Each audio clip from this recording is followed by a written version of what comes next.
Sao lại là anh ta nữa? Lâm thiếu, ngài không thể vào trong. Tôi không quan tâm anh dùng cách gì, nhất định phải chữa khỏi cho cậu ấy. Vâng, chúng tôi nhất định sẽ cố gắng hết sức. Thiếu gia đừng lo lắng nữa. Tôi nghĩ Cửu gia, ông ấy cũng không muốn thấy cậu như vậy.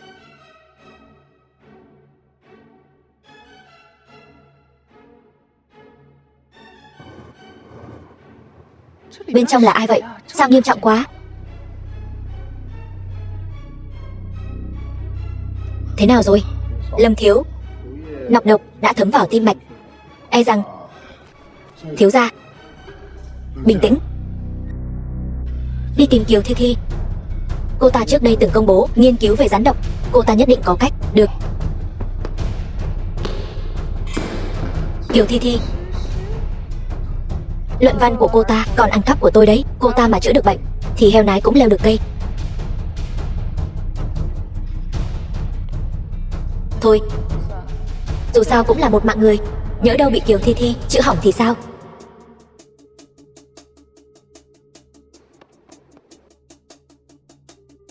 Độc của người đàn ông bên trong tôi có thể giải chỉ bằng cô. Cô cũng là bác sĩ ở đây, đúng? Kiều Nhiên, cô biết người nằm bên trong là ai không? Đừng nói bừa. Nhiều chuyên gia kỳ cựu của chúng tôi còn chưa dám chắc cứu được hay không. Cô là người đi cửa sau vào đây, cô có cách gì? Các người là không cứu được hay là không dám cứu? Cô nói chúng tôi thấy mất mạng không cứu sao?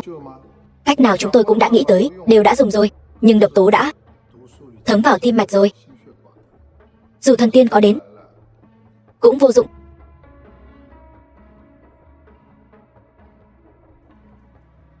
Tôi nói có cách là có cách. Bệnh nhân không thể kéo dài được nữa. Người rốt cuộc có để tôi cứu hay không? Thiếu gia, Thi Thi tiểu thư đến rồi. Hai người họ lại gần nhau làm gì thế? Việt ca ca, huynh tìm muội à? Cậu của ta bị rắn độc cắn. Nếu ngươi có thể chữa khỏi, ta sẽ đồng ý mọi điều kiện của ngươi. Cái này ta ai là không làm được. Trước đây ngươi không phải đã công bố luận văn về rắn độc sao? Ngươi rốt cuộc là không thể hay là không muốn? Không phải. Luận văn chỉ là lý thuyết suông thôi, chưa thực hành bao giờ. Rất nguy hiểm. Người mất mạng mất. Không có số liệu lâm sàng thực tế mà cũng dám viết vào luận văn, đúng là cút. Tỷ tỷ, chúng ta về thôi. Tôi có thể cứu. Tỷ tỷ, đây là chuyện liên quan đến tính mạng con người. Tuy tỷ cũng học y, nhưng tỷ còn chưa có bằng, sao có thể nói là cứu được? Bằng cấp của tôi mất như thế nào? Hình như người rõ hơn tôi đấy. Tôi làm sao biết được tại sao? Đủ rồi. Cô thật sự cứu được sao?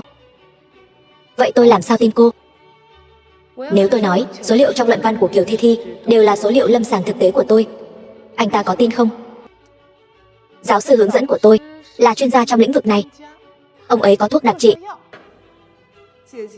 Tỷ tỷ, đừng nói đùa nữa. Nếu thật sự có thuốc đặc trị, với quyền thế của Lâm gia, sẽ không mua được sao? Tỷ không thể vì nhất thời mạnh miệng mà coi thường mạng sống của bệnh nhân như vậy chứ. Tôi không chữa, hắn ta chẳng phải là mất mạng sao?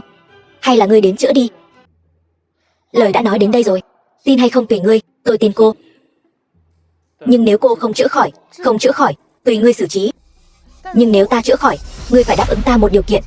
Được, ngươi muốn tiền hay muốn quyền? Yên tâm, ta sẽ không làm khó ngươi. Đến lúc đó, tự ngươi sẽ biết. Nếu Kiều Lương Thần sợ Lâm Việt như vậy, thì cứ để Lâm Việt giúp ta lấy lại di vật của mẫu thân.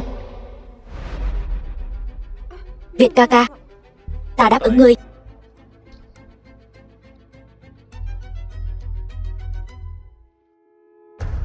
Việt ca ca, huynh không thật sự nghĩ tỷ tỷ có thể cứu được chứ? Ít nhất cô ấy chịu thử. Ta cũng không phải không chịu, chỉ là vì không cần giải thích nữa. Đường Thanh, đưa cô ấy về đi. Vâng. Kiều Nhiên, Ta sẽ không để ngươi cướp mất Việt ca ca đâu. Đang phẫu thuật.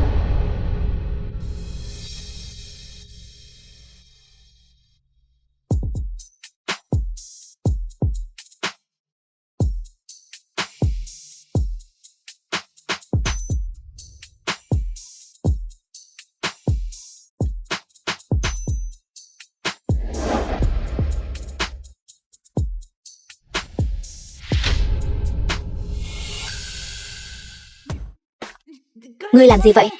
Đau. Xin lỗi. Bệnh nhân bên trong thế nào rồi? Yên tâm đi, ông ấy không sao rồi.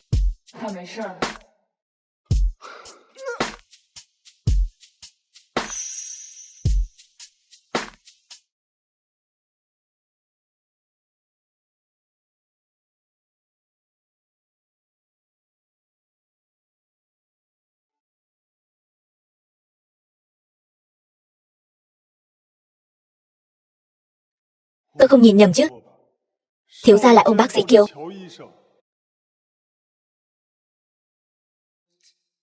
Người này sao một hồi lại thay đổi thế nhỉ? Bên trong không được vào.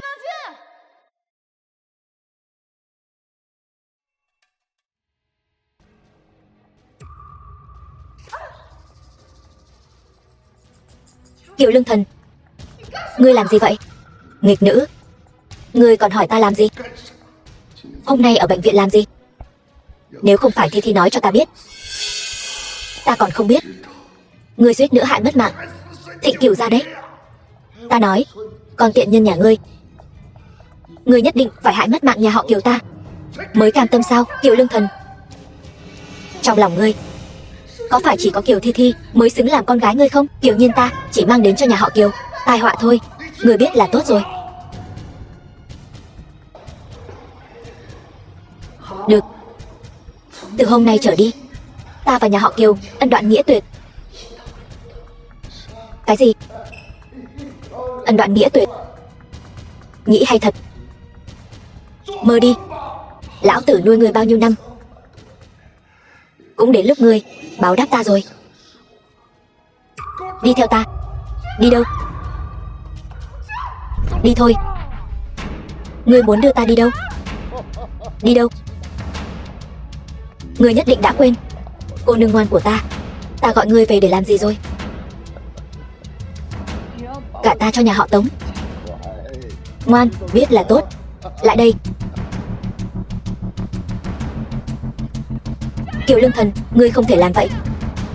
Ta vừa cứu cậu của Lâm Việt, bọn họ sẽ không tha cho ngươi đâu. Chỉ bằng ngươi sao? Đừng nói là ngươi không có bản lĩnh đó. Cho dù có bản lĩnh đó thì đã sao? Ngươi đừng quên, ta rất nhanh sẽ là nhạc phụ của Lâm Việt. Đến lúc đó, ngươi đoán xem cậu ta sẽ giúp ta hay là giúp ngươi đây? Còn ngây ra đó làm gì? Mời đại tiểu thư lên xe. Tống thiếu vẫn đang đợi ở khách sạn.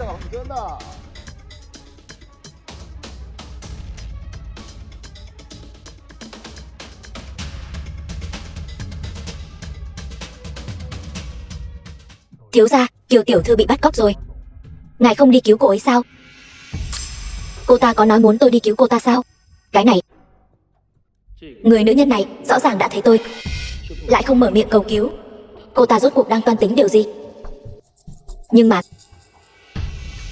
Kiều tiểu thư vừa mới cứu Kiều gia, lỡ như xảy ra chuyện gì, Kiều gia hỏi đến, hôm nay sao lắm lời thế?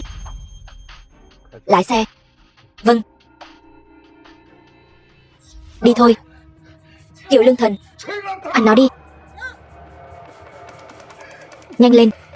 Tống thiếu tính tình không tốt, đừng để cậu ấy đợi lâu. Ngươi đi đi. Bách niên hảo hợp. Ngươi, Kiều Lương Thần, ngươi thả tôi ra, thả tôi ra, Kiều Lương Thần. Đừng la nữa. Cả tầng này đều đã bị tôi bao rồi. Đêm nay chỉ có hai chúng ta, vẫn nên tranh thủ thời gian mà hưởng thụ cho tốt.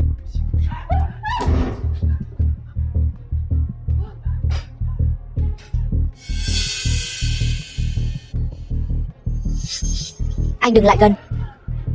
Kiều Nhiên, cô không phải đã ở Biên Thành bị lũ thổ phỉ chơi cho nát bét rồi sao? Ở trước mặt tôi giả bộ trong trắng cái gì? Đừng giãy giụa nữa. Tôi sẽ đối xử tốt với cô. Qua đêm nay, cô chính là nữ nhân của tôi, Tống Viễn Chiết. Tôi sẽ đối xử tốt với cô.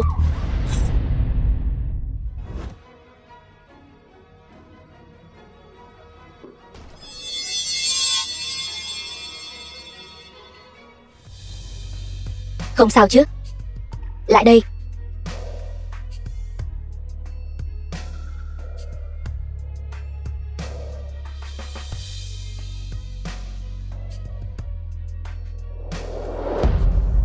Phần còn lại giao cho cậu xử lý. Được.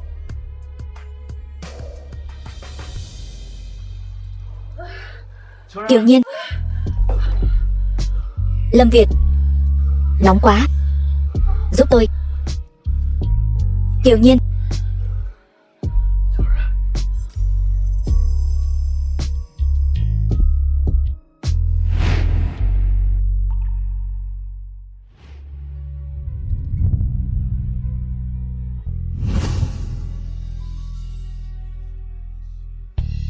Kiều Nhiên. Lúc đó ở Biên Thành, rốt cuộc có phải là cô không? Cô trả lời là phải. Tôi lập tức giúp cô.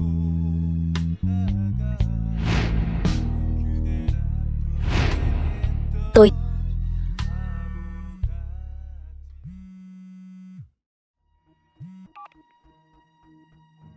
Alo, thiếu gia, Biên Thành bên đó chuyển đến tin tức. Đã tra được người cứu ngài lúc trước rồi.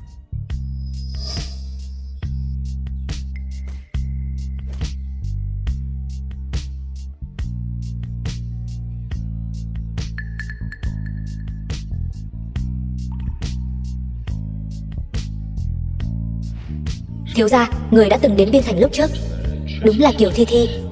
Kiều Nhiên tiểu thư chưa từng đến Biên Thành. Người đã cứu tôi lúc đó ở Biên Thành, rốt cuộc có phải là cô không? Đôi mắt của cô, tại sao lại khiến tôi cảm thấy quen thuộc đến vậy?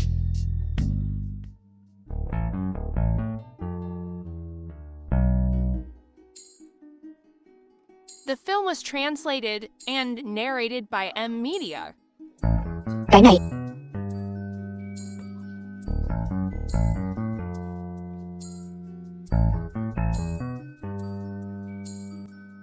Tỉnh rồi à? Tối qua chúng ta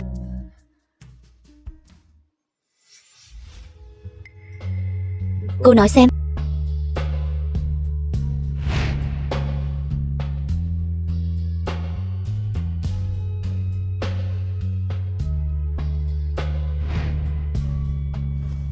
Tôi bị hạ thuốc. Nếu tối qua chúng ta, tôi hy vọng anh có thể quên chuyện này đi. Tôi quên không sao. Nhưng còn Tống gia thì sao? Bọn họ quên được sao? Chúng ta làm một giao dịch đi. Kiều Nhiên, tôi giúp cô giải quyết chuyện của Tống Viễn Chiết. Cô làm nữ nhân của Lâm Việt tôi.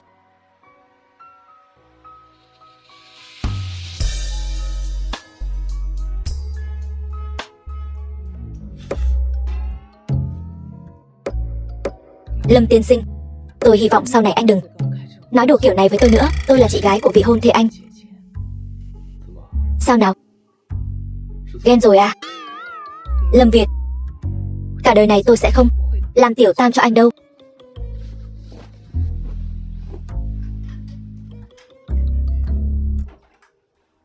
Kiều Nhiên, tôi nhất định sẽ khiến cô đồng ý. Cái này nhất định phải quan tâm đặc biệt một chút. Bệnh tình của hắn ta khá nghiêm trọng. Đồ tiện nhân, chính là mày, dám câu dẫn chồng tao. Hôm nay tao nhất định phải dạy cho mày một bài học.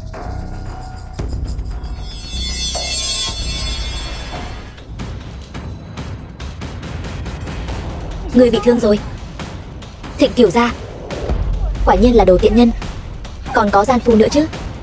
Hôm nay dù là Ngọc Hoàng thượng đế đến đây, cô cũng phải cho tôi một lời giải thích. Nếu không tôi sẽ không sống nữa. Đồ tiện nhân này, nó câu dẫn chồng tôi. Mau đến xem Đồ tiện nhân này. Cô nói tôi câu dẫn chồng cô. Cô có bằng chứng không? Đây chính là bằng chứng. Cái này là ở trong túi chồng tôi. Tìm được đấy.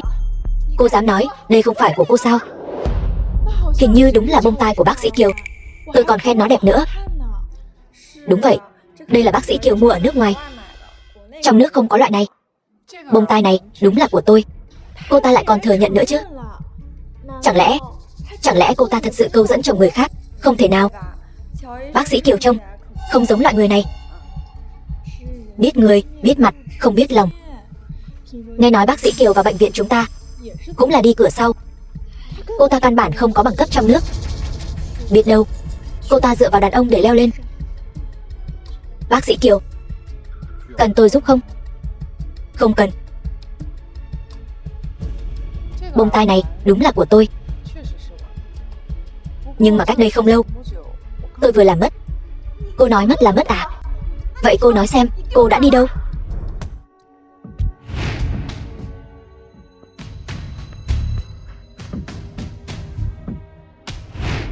Bông tai bị mất trong phòng tổng thống của Lâm Việt. Người phụ nữ này không thể nào có cơ hội lấy được, trừ khi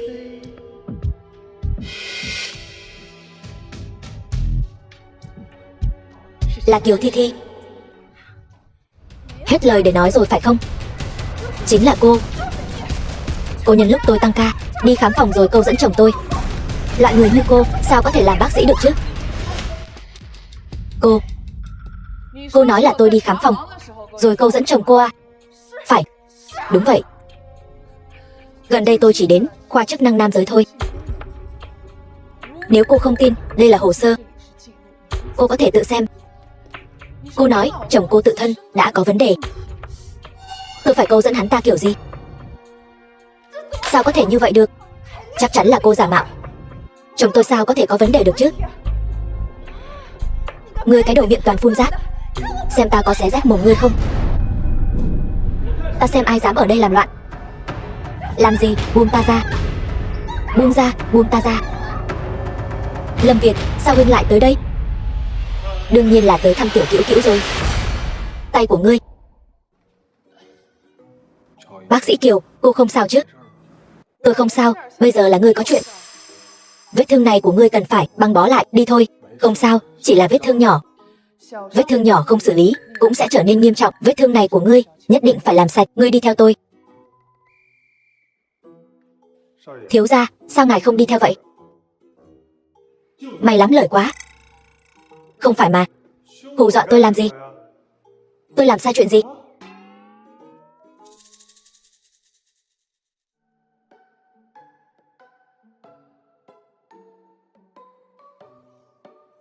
Thịnh Cửu gia, vô cùng xin lỗi, chuyện hôm nay làm liên lụy tới ngài rồi. Không sao. Mạng này của tôi là cô cứu. Cữu Cữu, huynh không cần khách sáo với cô ta. Khi đó cô ta cứu anh cũng là đổi điều kiện với tôi. Lâm Việt, Kiều Nhiên, tôi nói không sai chứ? Không sai, Thịnh Cửu gia. Tôi cứu ngài là có mục đích. Ngài không cần cảm ơn tôi. Ngài sau này cứ nghe lời Lâm thiếu gia, tránh xa tôi ra. Nếu không, chuyện như vậy sẽ còn xảy ra.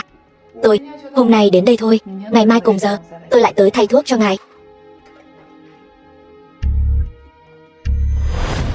Xin lỗi, bà không sao chứ? Tố Tố. Không đúng, ngươi có quan hệ gì với Tố Tố? Tố Tố, bà quen mẫu thân của tôi sao? Mẹ, sao mẹ lại tới đây? Bao nhiêu năm không gặp, con đã lớn thế này rồi. Tố Tố dưới suối vàng có biết, chắc hẳn sẽ rất an ủi.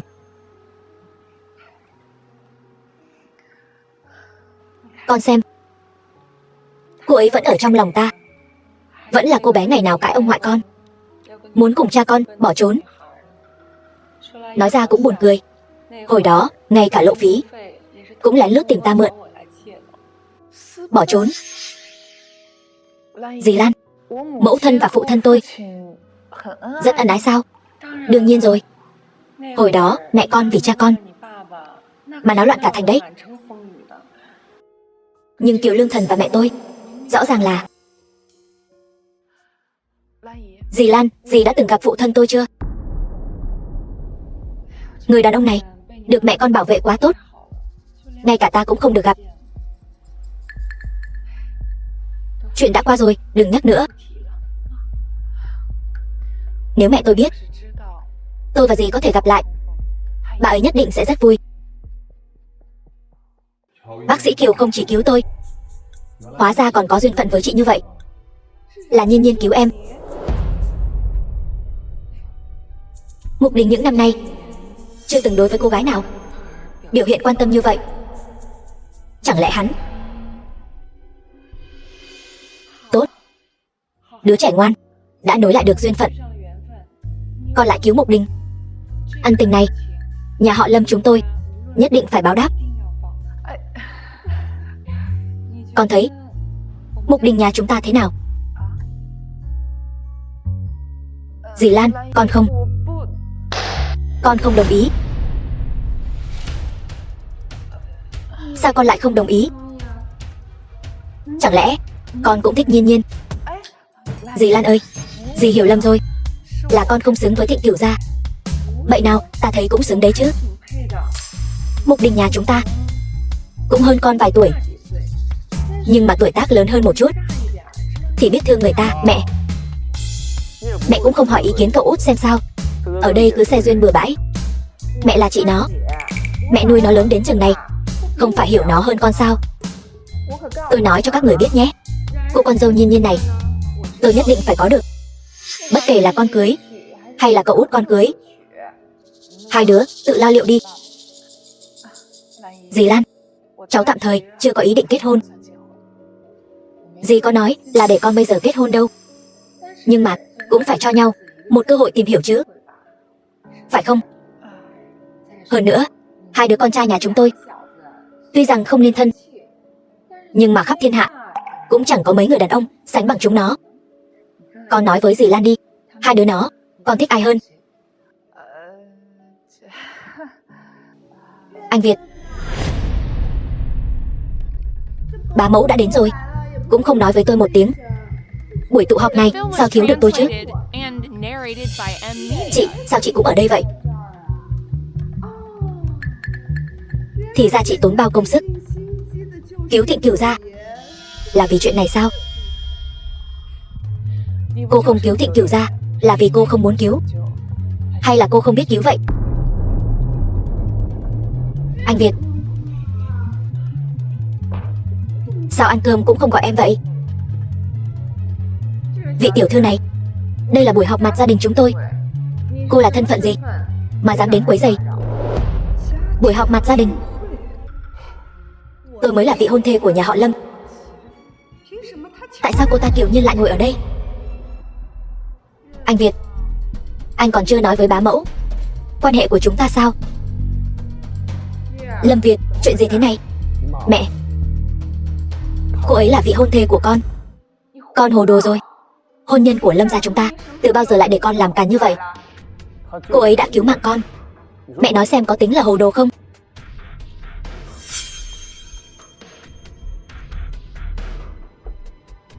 Yêu ma quỷ quái, chẳng giống con chút nào, càng không giống mẹ con. Dì Lan, cô ấy là con của mẹ kế con. Sau khi mẹ con qua đời, chưa được nửa năm, ba con liền cưới người khác. Sao Tố Tố lại có thể thích người như vậy chứ? Năm đó cô ấy rõ ràng là người thông minh nhất, nhãn quang tốt nhất trong số chúng ta mà.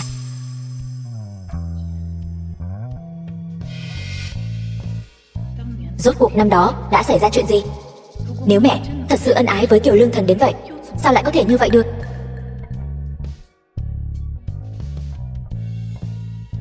Đường, có chuyện này nhờ cô điều tra giúp tôi. Việt ca ca, hôm nay tôi không gọi tài xế, anh đưa tôi về nhà nhé. Nếu đã vậy, Mục Đình, anh đưa Nhiên Nhiên về đi.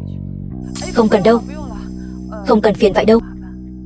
Không được, một mình con tôi không yên tâm. Mẹ, tôi thấy cổ tay của cậu út vẫn chưa khỏi hẳn. Bác sĩ Kiều, để tôi đưa cô về, anh còn có vị hôn thê cần chăm sóc nữa. Vết thương của tôi không có gì đáng ngại.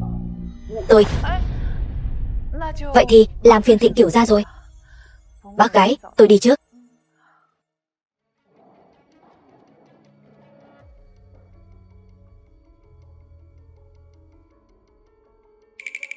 Kiều Nhiên, tôi sẽ không để cô ước mất Việt ca ca đâu.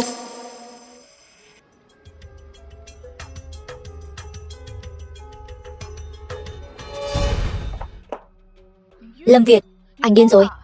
Sao hả? Không phải cậu tôi khiến cô thất vọng rồi sao? Không hiểu anh đang nói gì. Lâm Việt, anh rốt cuộc muốn làm gì? Kiều Nhiên, tôi đã nói rồi, tôi muốn em làm người phụ nữ của tôi. Sao hả? Em gái tôi lại không thể thỏa mãn anh sao? Anh cứ muốn tôi như vậy sao? Cô ấy là vị hôn thê của tôi. Em là người phụ nữ tôi muốn có được. Giữa hai người không mâu thuẫn.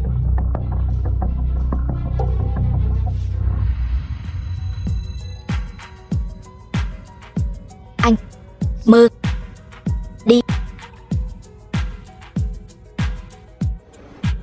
Cho dù tôi công khai đoạn video này, em cũng không quan tâm sao? Vô sỉ.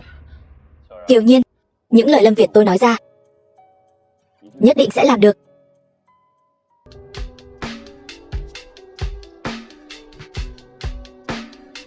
Mẹ, chuyện con nói với mẹ đã chuẩn bị xong chưa? Yên tâm, con nhỏ này không thể thoát khỏi lòng bàn tay ta. And narrated by M Media.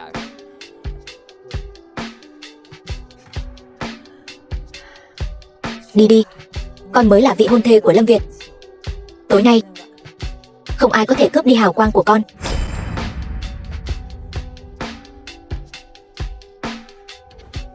Việt ca ca. Mẹ, Thi tới rồi. Nhiên Nhiên, con đi ăn chút gì đó trước đi, chút nữa ta sẽ bảo Mục Đình đến tìm con.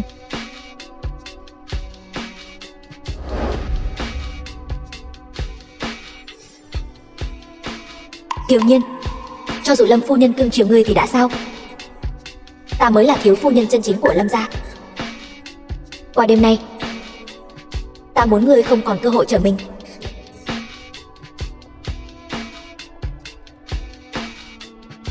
Muốn di vật của mẹ ngươi thì đến hậu viện. Vương Mạn Đình, di vật của mẹ ta đâu? Di vật? Di vật gì? Vương Mạn Đình, ngươi lừa ta. Lừa ngươi? Lừa ngươi thì sao? Kiều Nhiên, ta không chỉ lừa ngươi, ta còn muốn ngươi mất mạng.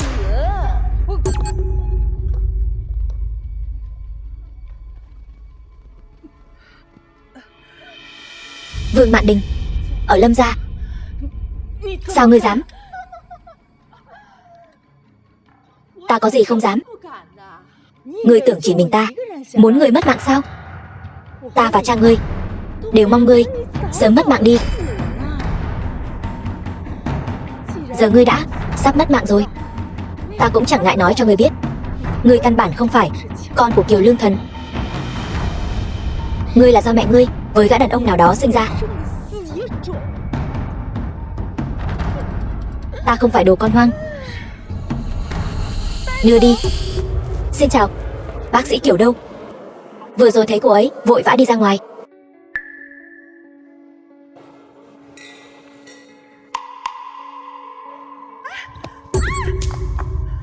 Sao vậy? Tôi quá sơ suất. Việt ca ca, huynh giúp tôi thay đồ nhé.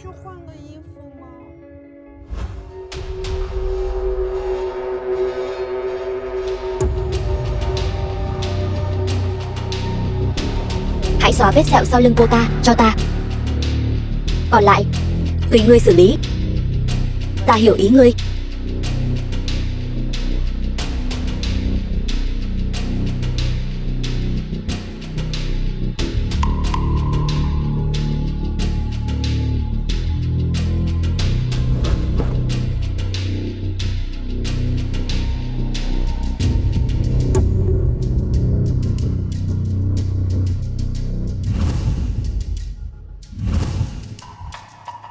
Việt ca ca, huynh có thể giúp tôi kéo Quá kéo lên không?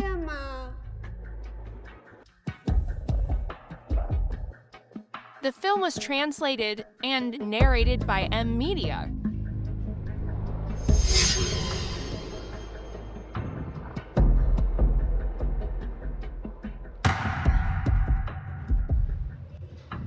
Ngươi vẫn còn nhớ sao? Ngươi đã cứu mạng ta. Ta đương nhiên nhớ. Giúp ta tạo một vết sẹo giống hệt trong ảnh.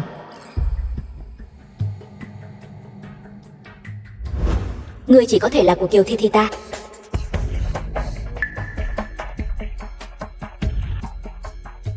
Đi thôi.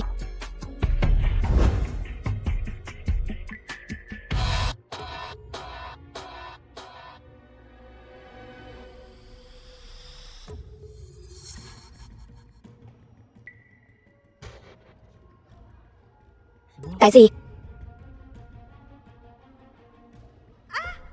Việt ca ca.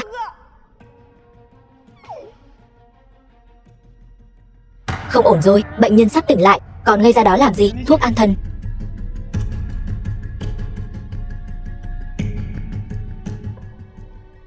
Các người là ai? Các người muốn làm gì? Làm cái gì? Người buông ta ra, ai bảo ngươi đắc tội, kẻ không nên đắc tội chứ.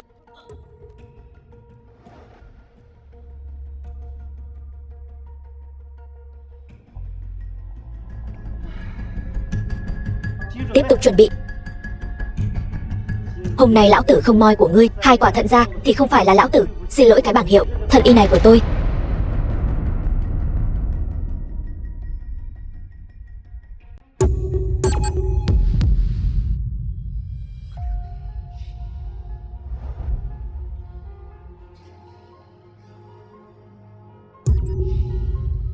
Dừng tay.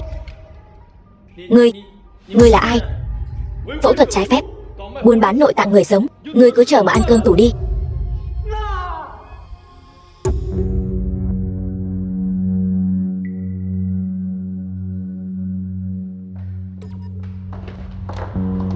Nhiên Nhiên đâu? Vẫn còn đang ngủ. Bác sĩ nói thuốc tê vẫn chưa hết tác dụng, không có vấn đề gì khác. Vậy được, mẹ đi xem cô ấy. Việt ca ca, tỷ sao lại đột nhiên bị người áo đen đưa đi vậy? Tỷ ấy đắc tội với ai sao? Đừng vội, sẽ biết ngay thôi. Thiếu gia, hôm qua kẻ lẻn vào phòng tiệc, bắt cóc Kiều tiểu thư, tìm thấy rồi. The film was translated and narrated by M Media. Muội sao rồi? Muội hôm qua lo lắng cho tỷ, cả đêm không ngủ, bây giờ hơi đau đầu.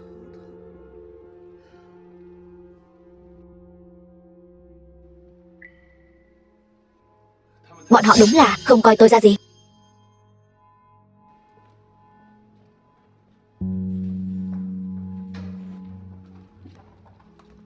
Alo, mẹ. Không hay rồi, xảy ra chuyện rồi. Bọn họ bắt được người rồi. Yên tâm, những người đó đều là tử sĩ, bọn họ không hỏi được gì đâu. Kiều Nhiên, lần này coi như người mạng lớn. Nói. Vẫn không chịu nói sao? Cũng cứng miệng thật đấy. Nếu đã vậy, không cần giữ lại. Vâng. Dừng tay.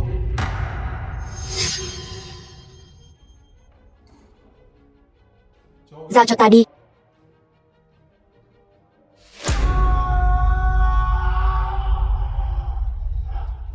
Kiểu gia đã nhiều năm không ra tay rồi, không ngờ lần này lại làm thật. Cậu là chuyên gia thẩm vấn giỏi nhất, không ai có thể mang bất kỳ bí mật nào rời khỏi đây. Cứ giao cho cậu ấy đi. Chúng ta đi thôi. Là ai chỉ thị cho ngươi? Là Vương Mạn Đình.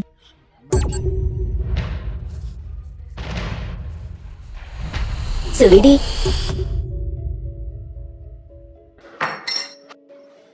Hỏi ra kết quả chưa?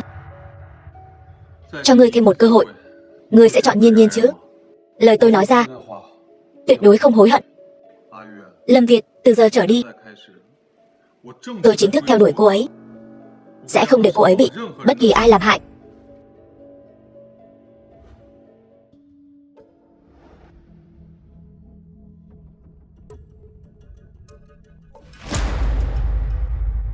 Lâm Việt, tỉnh rồi. Lâm Việt, không sao rồi, không sao.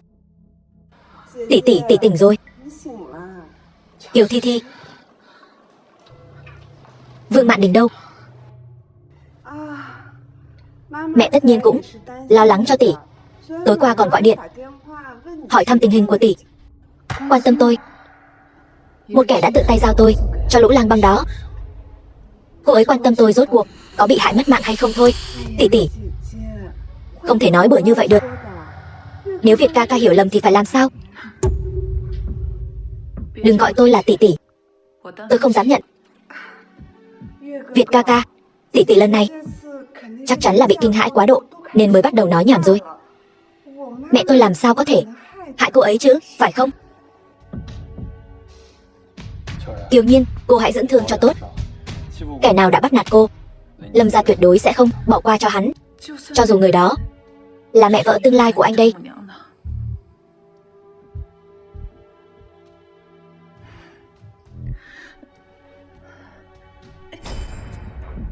Muốn đi đâu? Liên quan gì đến anh? Lâm Việt, anh có ý gì? Trước khi vết thương của em lành hẳn, em không được đi đâu cả. Anh, phải đó tỷ. Tỷ mau nghỉ ngơi cho khỏe đi. Ca ca cũng là lo lắng cho tỷ thôi. Dù sao mọi người đều không muốn chuyện lần này xảy ra nữa. Việt ca ca, nếu tỷ đã tỉnh rồi, vậy chúng ta hãy để tỷ ấy nghỉ ngơi cho tốt đi. Bác gái còn đang ở nhà chờ bàn chuyện tiệc đính hôn đấy. Vậy tỷ hãy dưỡng thương cho tốt. Chúng tôi xin phép về trước.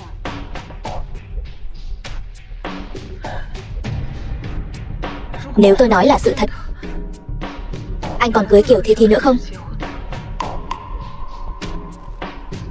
Đúng vậy.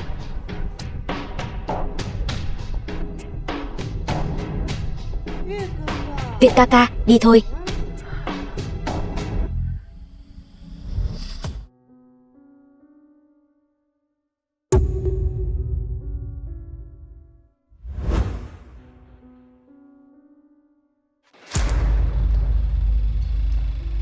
Kiều Nhiên, xuống suối vàng đi.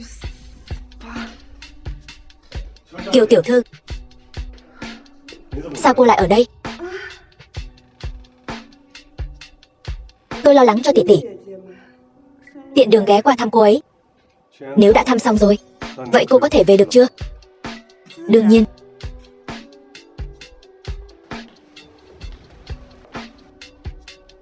Đúng rồi, tôi và giám đốc của các người sắp kết hôn rồi. Phiền trợ lý Đường, sau này gọi tôi là Lâm phu nhân.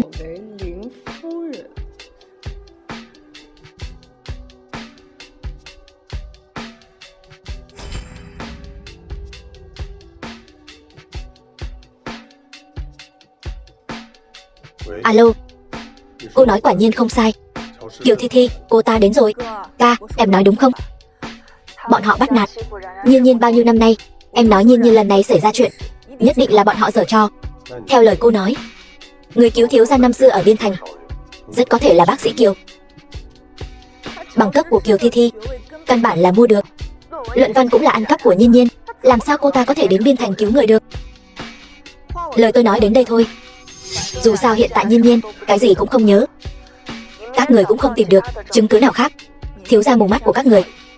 Tin hay không thì tùy. Đường, không được nói thiếu gia như vậy. Anh ta là thiếu gia của cậu chứ không phải của tôi. Tôi mặc kệ. Mấy ngày nữa tôi sẽ về nước. Đến lúc đó tôi nhất định sẽ đích thân giúp Nhiên Nhiên đòi lại tất cả. Con bé này,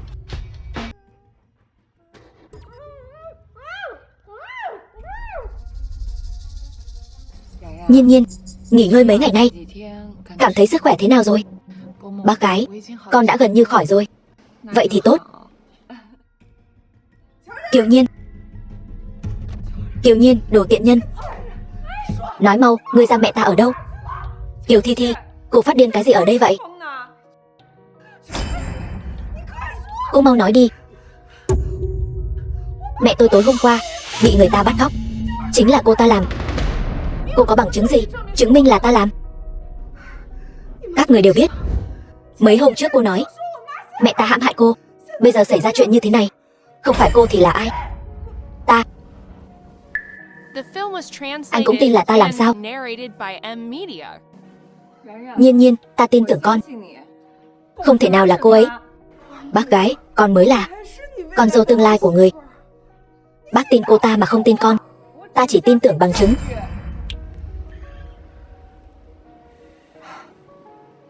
Được. Nếu hai người muốn bênh vực cô ta thì tôi sớm muộn cũng sẽ tìm được bằng chứng. Đường Thanh, đi theo cô ấy, đừng để cô ấy làm chuyện dại dột. Được.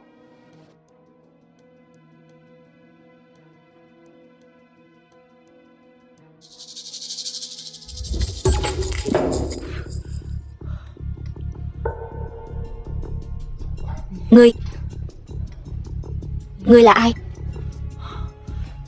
Ngươi muốn làm gì? Ngươi biết ta là ai không?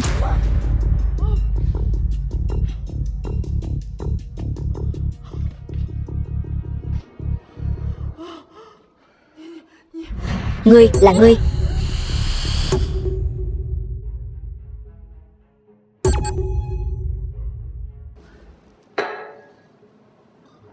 Ngồi xuống, uống chén trà.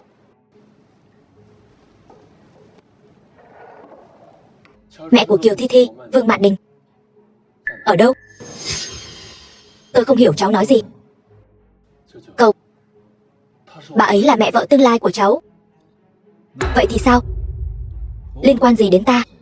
Ngươi quen biết Kiều Nhiên bao lâu mà đã tin tưởng lời cô ta nói như vậy? Ngươi quen biết Thi Thi bao lâu rồi mà nhất định phải cưới nàng ta? Nàng ấy đã cứu mạng ta. Nếu không có nàng ấy, ta đã mất mạng ở Biên Thành rồi. Nhiên Nhiên cũng đã cứu mạng ta. Vậy là không còn gì để thương lượng nữa sao? Lâm Việt, Nhiên Nhiên là người ta muốn bảo vệ. Ta sẽ không để bất cứ kẻ nào làm hại nàng ấy. Kiều gia, tôi đã nói hết rồi. Tha cho tôi đi, Kiều gia. Cảm ơn ngài. Kiều gia, cảm ơn. Tha cho tôi đi.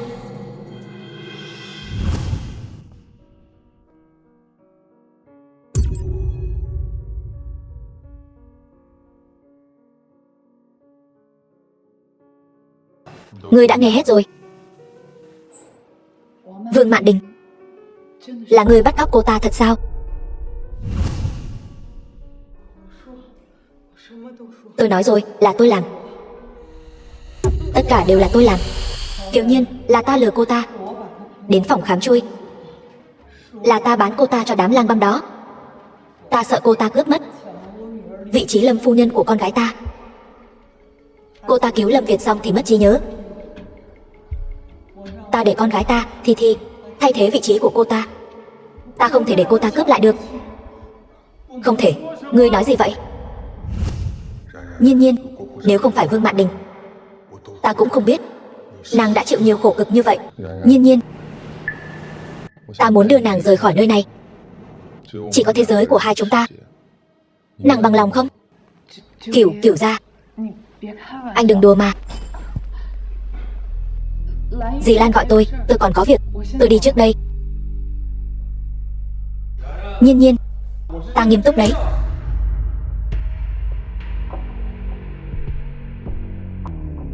Kiều Nhiên, tỉnh táo lại đi. Đừng quên, chuyện của mẹ vẫn chưa giải quyết xong.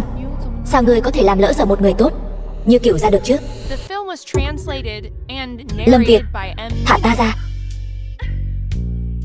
Lâm Việt, ngươi rốt cuộc muốn làm gì? Ngươi đã nói gì với cậu khiến cậu ta giúp ngươi như vậy, thậm chí bất chấp ý kiến của ta? Ta có bản lĩnh lớn như vậy sao? Cậu ta thích ngươi. Vậy thì sao? Vậy ngươi cũng thích cậu ta sao? Chuyện này hình như không liên quan gì đến Lâm đại thiếu gia cả. Vậy còn ta thì sao? Ngươi có thích ta không?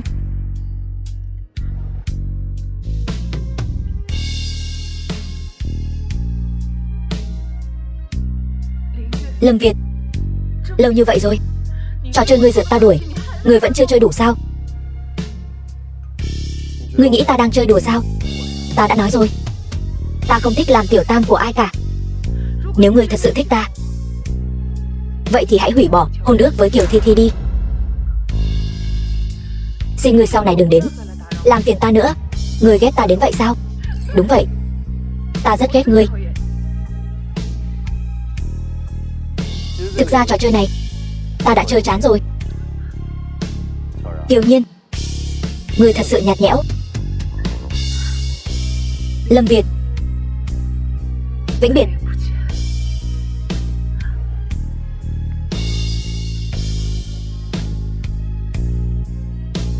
Kiều Nhiên, nếu chỉ có việc ta buông tay mới khiến ngươi hạnh phúc.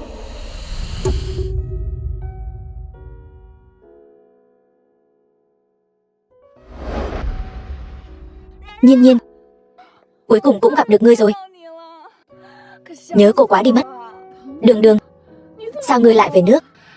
Đương nhiên là chuyện ngươi bảo tôi điều tra đã có kết quả rồi.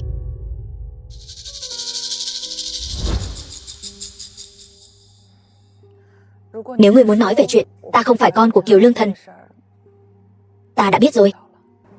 Ngươi đã biết rồi sao? Vậy ngươi có biết năm đó chính Kiều Lương Thần đã cấu kết với Tống gia chiếm đoạt sản nghiệp của nhà ngoại ngươi không? Ngươi nói gì? Trịnh thị không phải vì kinh doanh thua lỗ Kiều Lương Thần cưới gì, hoàn toàn là vì khối tài sản cách xù của Trịnh gia. Năm đó sau khi mẹ ngươi sinh ra ngươi, cơ thể suy nhược không thể tự bảo vệ mình, Kiều Lương Thần liền thừa cơ cấu kết với Tống gia bán khống Trịnh thị. Ông ngoại và mẹ ngươi cũng vì vậy mà. Nhiên Nhiên, cho dù ngươi không phải con của Kiều gia, thì tất cả những gì bọn họ đang có vốn dĩ cũng là của ngươi. Ban đầu ta cứ tưởng hắn chỉ là tham lam phong ân, nhưng không ngờ tất cả những chuyện này lại được lên kế hoạch từ trước. Kiều Lương Thần, đi, chúng ta đến Kiều gia ngay bây giờ, đòi lại tất cả những gì ngươi đã mất. Đứa con gái bất hiếu này, cô còn dám đến đây sao?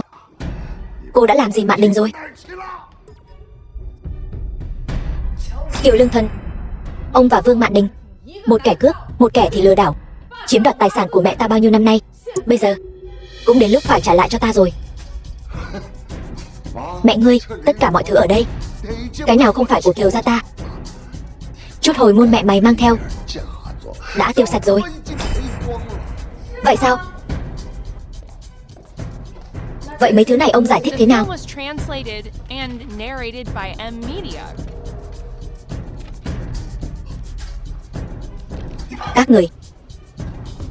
Các người làm sao có được mấy thứ tài liệu này hả? Kiều Lương Thần, ông cấu kết với Tống gia thao túng Trịnh thị, cuối cùng chia nhỏ Trịnh thị, bán rẻ mạt, cuối cùng dùng doanh nghiệp thứ ba rửa tiền một lượt, cuối cùng biến thành tiền rót vốn của Kiều thị các người.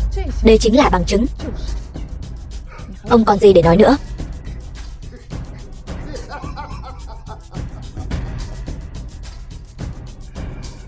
Đúng thì đã sao? Không thì mày tưởng cớ gì tao chứa chấp đôi giày rách như mẹ mày hả? Năm đó nếu không phải tao, bà ta đã bị đuối nước trong nước miếng của người khác rồi. Triệu Hoang còn bỏ trốn với thằng khác. Tao hỏi mày, đây là tiểu thư khuê các gì chứ? Ta thấy chính là đồ rác rưởi bị thằng khác chơi rồi vứt bỏ. Vô sỉ.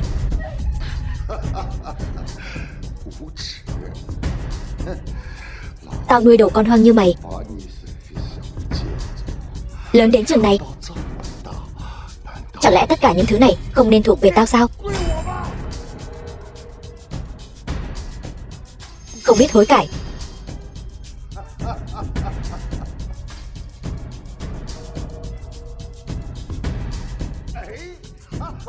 Trả lại đây.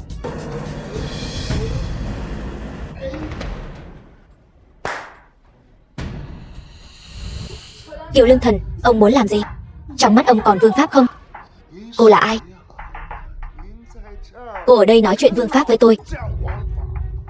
Tôi nói cho cô biết, ở Kiều gia chúng tôi chính là vương pháp. Theo vương pháp của Kiều gia ta.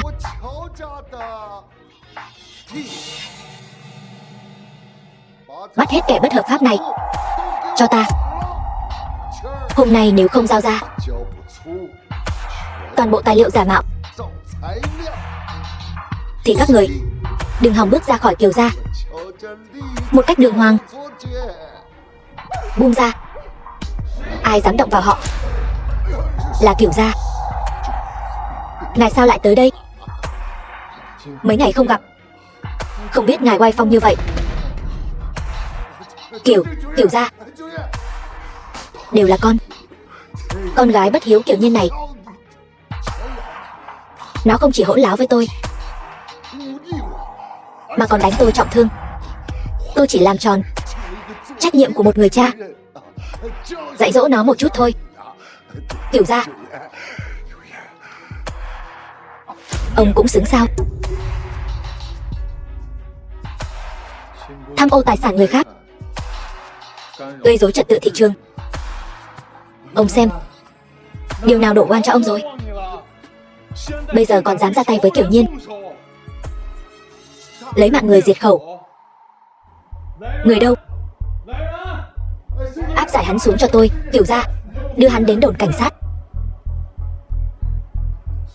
Kiều gia, ngài không công bằng. Nhiên, bao nhiêu năm qua, cuối cùng cô cũng thay mẹ cô trả được mối hận này rồi. Không sao chứ? Không sao. May mà trước khi tới, tôi đã gọi điện cho Thịnh Thúc Thúc, mới có thể để Thịnh Thúc Thúc anh hùng cứu mỹ nhân. Sao rồi Nhiên, Thịnh Thúc Thúc có phải rất đẹp trai không? Hơn hẳn Lâm Việt. Thịnh Kiều gia, cảm ơn ngài.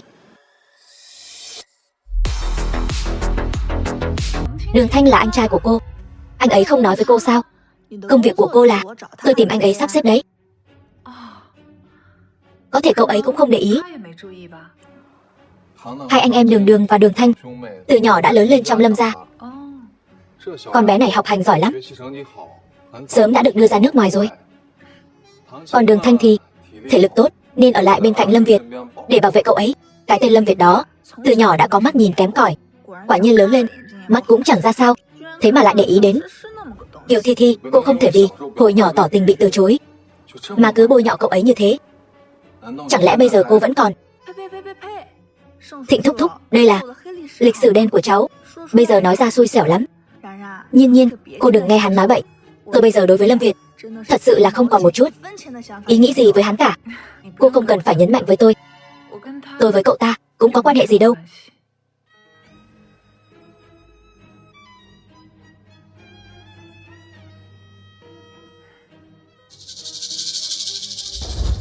Vậy hai người cứ đi thong thả.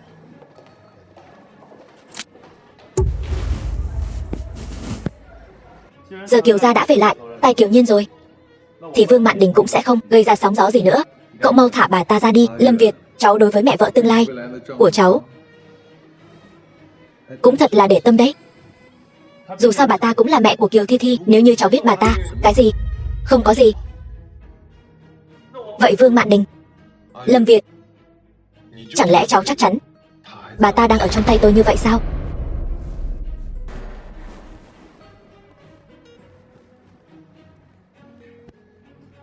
Đi điều tra tất cả bệnh viện trong thành phố, xem có bệnh nhân nào tên Vương Mạn Đình không.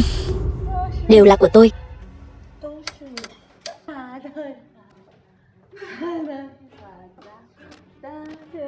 Mẹ sao vậy? Thả tôi ra. Các người, tôi đã nói hết rồi. Tôi đã nói hết rồi mà.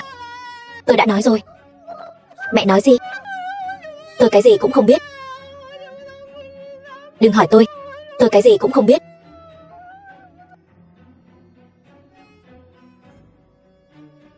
Việt ca ca, mẹ tôi làm sao vậy? Lúc phát hiện ra bà ấy thì bà ấy đã mất trí rồi, không hỏi được gì cả. Là Kiều Nhiên. Nhất định là cô ta làm. Cô ta bức ép mẹ tôi phát điên, hại cha tôi. Người tiếp theo chính là tôi. Việt ca ca, cứu em. Em yên tâm, có anh ở đây. Cô ta sẽ không làm hại em đâu. Vậy chuyện của cha mẹ tôi cứ bỏ qua như vậy sao? Em không có chứng cứ chứng minh bác gái là do cô ta hại. Còn cha em, ông ta tội đáng phải bị như vậy. Nhưng họ đều là người thân nhất của tôi. Rõ ràng người cứu anh là tôi. Tại sao anh luôn bênh vực cô ta?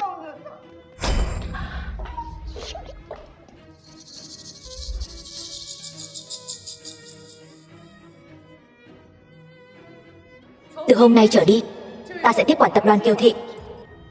Ngươi, một kẻ rác rưởi, bị đuổi ra khỏi nhà, lấy gì ra mà quản lý Kiều Thị? Phải đấy, Kiều Thị mấy năm nay đều là do Kiều Đồng quản lý. Cho dù có chọn người thừa kế, cũng nên là Thi Thi tiểu thư tiếp quản. Cô lấy tư cách gì? Vốn liếng để Kiều Thị phát lên là dựa vào của hồi môn của mẹ tôi.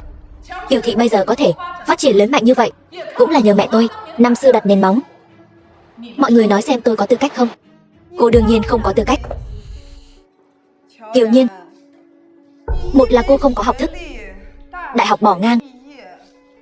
Hai là không có phẩm hạnh, quyến rũ em rể. Ba là không có nhân tính, vu oan giá họa cho cha. Cô dựa vào cái gì mà thừa kế Kiều Thị?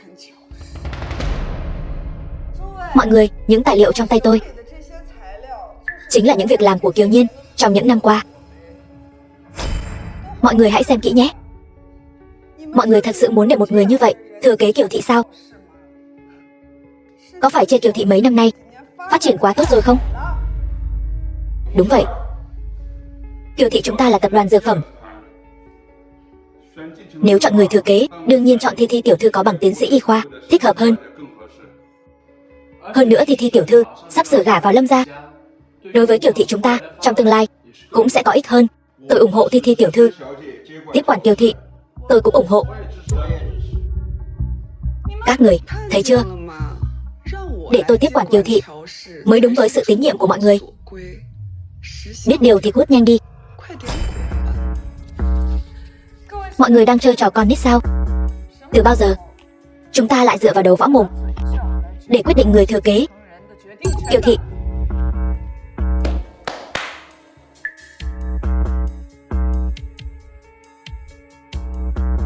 Xin lỗi mọi người. 35% cổ phần trong tay Kiều Lương Thần và 25% cổ phần mẹ Kiều Nhiên để lại cho cô ấy hiện tại đã hoàn toàn chuyển nhượng sang tên Kiều Nhiên tiểu thư. Cô ấy hiện đang nắm giữ 60% cổ phần của Kiều Thị, là người nắm quyền thực sự của Kiều Thị. Không thể nào. Cô đừng có nói bậy nữa. Cô căn bản không phải con gái ruột của cha. Sao ông ấy lại chuyển cổ phần cho cô được? Đúng vậy, tôi không phải con của Kiều Lương Thần. Cuối cùng cô cũng thừa nhận rồi. Cô căn bản không có tư cách thừa kế Kiều Thị. Tôi là chủ nợ của tập đoàn Kiều Thị. Năm xưa, Kiều Lương Thần đã dùng thủ đoạn phi pháp cùng Tống gia cấu kết thao túng thị trường, làm phá sản Trịnh Thị, công ty của ông ngoại tôi. Bây giờ ông ta đang thụ án. Toàn bộ cổ phần của ông ta ở Kiều Thị hiện tại đều dưới hình thức nợ, chuyển nhượng toàn bộ cho tôi. Không thể nào. Chữ ký của chính Kiều Lương Thần, giấy trắng mực đen rành rành. Cô còn gì không tin nữa? Mọi người nói gì đi chứ?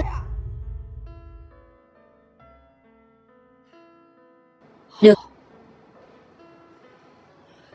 Tất cả các người cứ chờ đấy. Chờ tôi gả vào Lâm Thị, tôi sẽ không tha cho bất kỳ ai trong các người. Mọi người còn ý kiến gì không? Tuân theo chỉ thị của Kiều Tổng.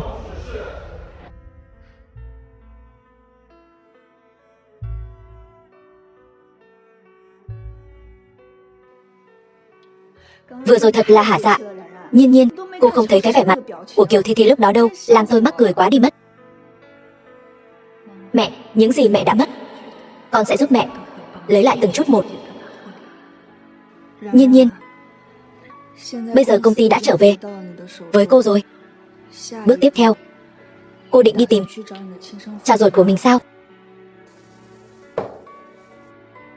Nếu lúc trước là ông ta lựa chọn bỏ rơi hai mẹ con chúng tôi, thì bây giờ tôi cũng không cần thiết phải nhận ông ta. Việc cấp bách nhất hiện nay là phải tìm thấy di vật của mẹ tôi. Chỉ cần tìm được thì tất cả mọi chuyện sẽ kết thúc. Cô đã có manh mối nào chưa?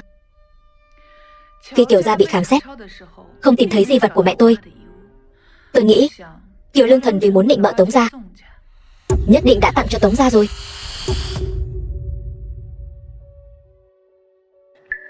Lâm Việt, anh làm gì vậy? Buông tôi ra. Lâm Việt, anh bị điên sao? Không lo Kiều Thi Thi, sao anh lại đến tìm Nhiên Nhiên gây chuyện nữa? Đường Đường, The film was translated Đường Thanh. and narrated by M Media. Anh làm gì vậy? Anh lại muốn giúp cái tên Lâm Việt đó. Đi thôi.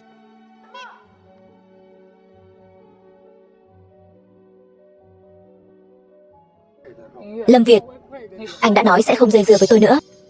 Nhưng tôi không nói là không quan tâm đến tính mạng của cô. Nếu cô không muốn sống thì cứ việc nói thẳng. Cần gì phải đến Tống gia? Di vật của mẹ tôi rất có thể đang ở Tống gia. Tôi nhất định phải đi. Kiều Nhiên, cô đã làm Tống Viễn Chiết bị thương, lại còn vạch trần Kiều Lương Thần. Bây giờ cô đi chẳng khác nào tự chui đầu vào lưới. Đây là chuyện của tôi, không cần Lâm đại thiếu gia phải bận tâm. Dừng xe.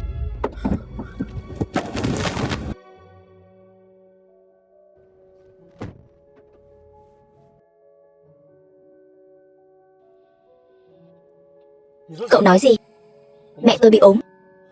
Tôi đến ngay. Lên xe, mẹ tôi bị ốm rồi.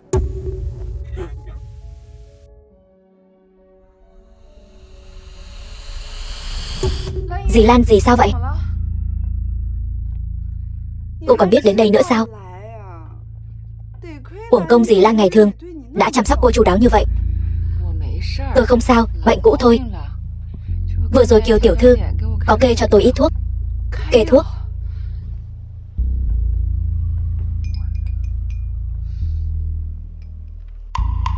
Kiều Thi Thi, cô cho dì Lan uống cái gì vậy? Tôi nói cô cũng không biết đâu. Đừng quên, tôi là tiến sĩ y khoa. Nhiên Nhiên, sao vậy? Vừa rồi tôi chỉ hơi hồi hộp thôi. Cô ấy kê cho tôi một ít thuốc an thần. Chắc không sao đâu nhỉ? Dì Lan, tôi không biết dự tính đã phát huy đến mức nào rồi, nhưng dì nhất định phải đi bệnh viện với tôi ngay để làm một cuộc kiểm tra kỹ lưỡng. Tôi nói kiểu như này, cô đừng gây rối nữa được không? Bác gái vừa mới đỡ hơn chút, người có thể để bà ấy nghỉ ngơi cho tốt không? Người không thể vì muốn chứng minh mình giỏi hơn ta mà bất chấp sức khỏe của bác gái như vậy chứ. Câm miệng. Dì ơi, dì cố gắng thêm chút nữa, con sẽ đưa dì đến bệnh viện ngay. Đừng làm loạn nữa, mau để bác gái nghỉ ngơi đi. Người xem sắc mặt bác gái đã kém lắm rồi. Lâm Việt, tin ta đi, mau phái xe đưa dì Lan đến bệnh viện, trễ hơn nữa sẽ không kịp đâu. Việt ca ca, huynh tin muội đi, muội có thể hại bác gái sao? Mẹ, dì Lan.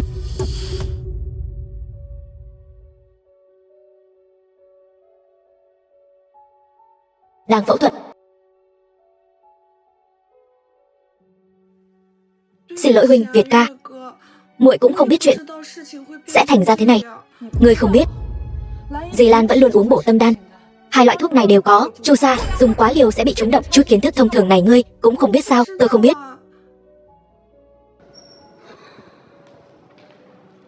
Mẹ tôi thế nào rồi?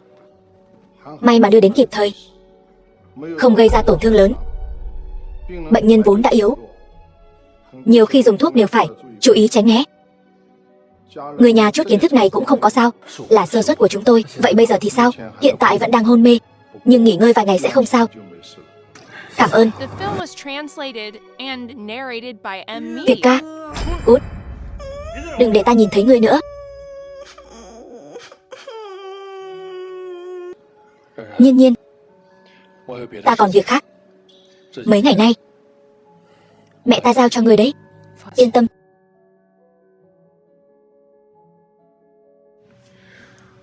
Thiếu gia, chuyện Kiều Thi Thi làm ngài cũng đã thấy rồi. Ngài thật sự nghĩ người năm xưa cứu ngài ở Biên Thành là cô ta sao? Y thuật của Kiều Thi Thi có hạn, tôi cũng biết. Nhưng lúc đó ở Biên Thành tôi chỉ bị chút thương tích ngoài da thôi. Có lẽ cô ta cứu tôi cũng có phần may mắn. Nếu tôi có bằng chứng chứng minh là bác sĩ Kiều cứu ngài thì sao? Cái gì? Lần này Đường Đường về mang đến cho tôi tin tức khác. Đây đã là ly cà phê thứ 3 ngươi uống rồi đấy. Rốt cuộc ngươi định khi nào mới chịu nói? Ngươi gấp cái gì? Sao nào? Mới 3 ly cà phê đã khiến Lâm đại thiếu gia cháy túi rồi sao? Ta sợ ngươi hấp thụ quá nhiều caffeine, còn chưa kịp khai báo thành khẩn đã hoảng loạn mà mất mạng rồi. Nếu thật sự là vậy thì cũng là ngươi đáng đời. Ai bảo ngươi có mắt như mù, đáng đời cả đời bị che mắt.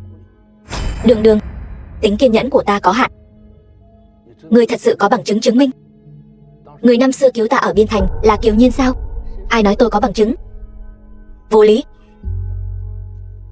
Nhưng mà năm xưa là ta đích thân đưa cô ta từ Biên Thành đến nước ngoài. Lúc đó lưng cô ta bị thương, nhiễm độc rắn, hôn mê suốt 1 tháng, mới được giáo viên hướng dẫn của cô ấy cứu sống. Ngươi nói xem, đây có tính là bằng chứng không?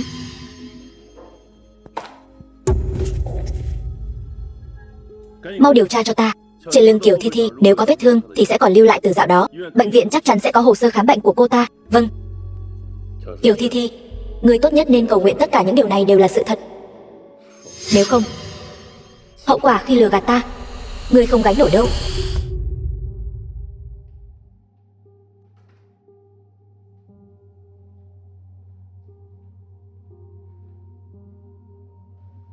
Cô gái vừa nãy ở đây chăm sóc đâu rồi? Hình như vừa nãy cô ấy nhận được một cuộc gọi nên ra ngoài rồi. Kiểm tra tất cả camera giám sát của các bệnh viện gần đây cho ta. Ta muốn biết ngay tung tích của Kiều Nhiên.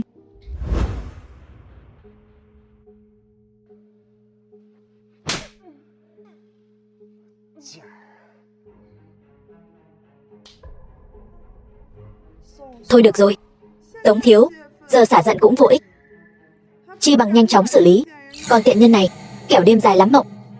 Còn tiện nhân này khiến tôi không thể sống một cách bình thường. Mối hận này cho ngươi, ngươi có thể nhịn được sao? Dù sao ngươi cũng mắc bệnh dơ bẩn này rồi, có hay không cũng chẳng quan trọng. Còn cô ta, ngươi mau lấy mạng cô ta đi. Nếu để người Lâm gia biết được, chúng ta đều sẽ không có kết cục tốt đẹp đâu. Để đám đàn em của tôi thay phiên nhau chơi, cho cô ta sống trong đau khổ.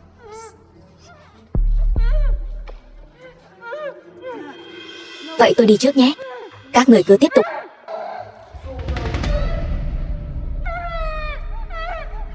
Từ từ hưởng thụ đi.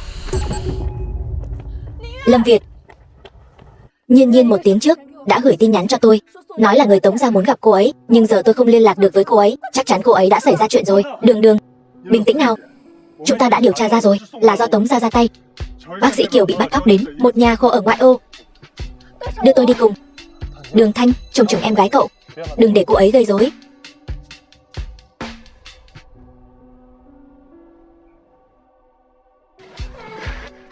Đại ca, một mỹ nữ xinh đẹp thế này lại để cho hai anh em chúng ta hưởng thụ, sao nào? Không được sao? Được, cảm ơn đại ca. Ngươi muốn làm trước hay ta làm trước? Hay là cùng nhau đi? Dừng tay.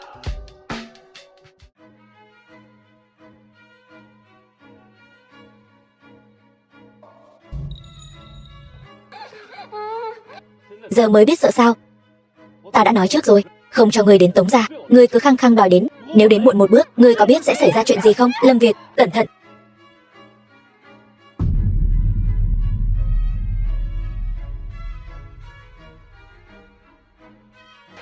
Chỉ dựa vào ngươi, còn chưa làm ta bị thương được đâu. Vậy sao? Cẩn thận.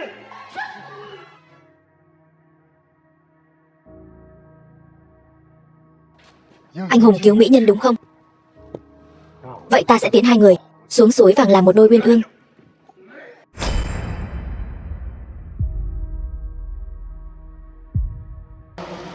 Lâm Việt ơi!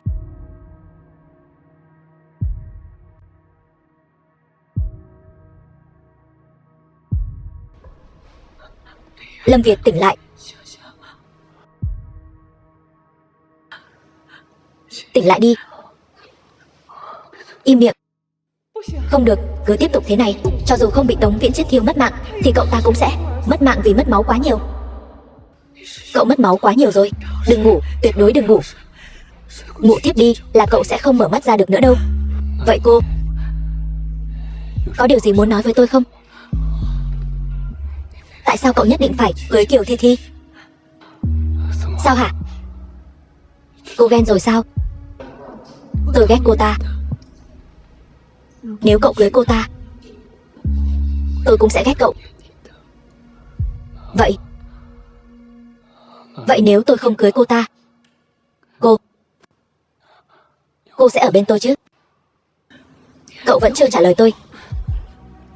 Tại sao nhất định phải là cô ta? Cô ấy đã cứu mạng tôi ở Biên Thành.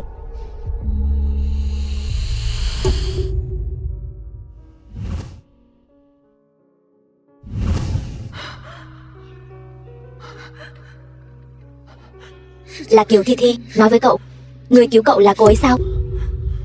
Tôi đã bảo Đường Thanh điều tra. Nghe nói là con gái Kiều gia. Tôi đã hỏi cô, Film was translated and nhưng cô phủ narrated nhận. by M Media. Lâm Việt, nếu chúng ta đều bình an vô sự, tôi muốn nói với anh một chuyện. Bây giờ trốn thoát mới là điều quan trọng. Hay là tạm thời đừng nói với Lâm Việt. Người cứu cậu ta ở Biên Thành năm đó là mình. Cô rõ ràng biết có nguy hiểm, tại sao còn đến gần Tống gia? Lâm Việt, không phải ai cũng giống như cậu, muốn gì được nấy. Tôi là người thân duy nhất của mẹ tôi trên đời này. Nếu tôi không đi giành giật cho bà ấy, thì sẽ chẳng có ai giúp bà ấy cả. Nói đủ chưa? Không ngờ đường đường là Lâm thiếu gia, lại vì một đứa con gái bị ruồng bỏ của Kiều gia mà rơi vào tình cảnh thê thảm như thế này. Tống Viễn Chiết, tôi khuyên anh nên dừng tay lại. Nếu không, hậu quả anh gánh không nổi đâu. Hậu quả. Anh tưởng tôi sợ sao? Hôm nay lão tử sẽ cho các người chôn cùng với nhau.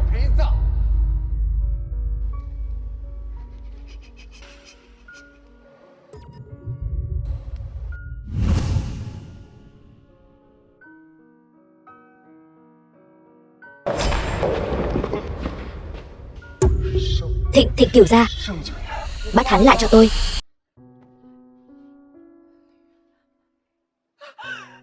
Lâm Việt, Nhiên Nhiên, em tỉnh rồi. Kiều gia,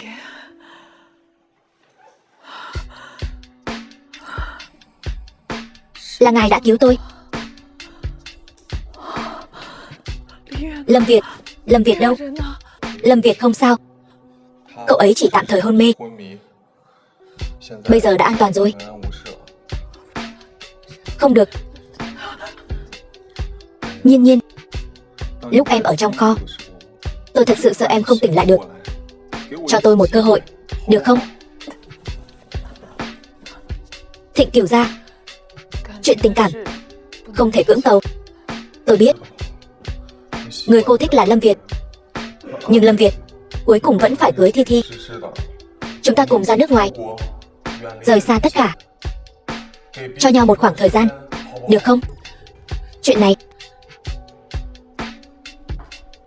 tôi đồng ý. Dì Lan,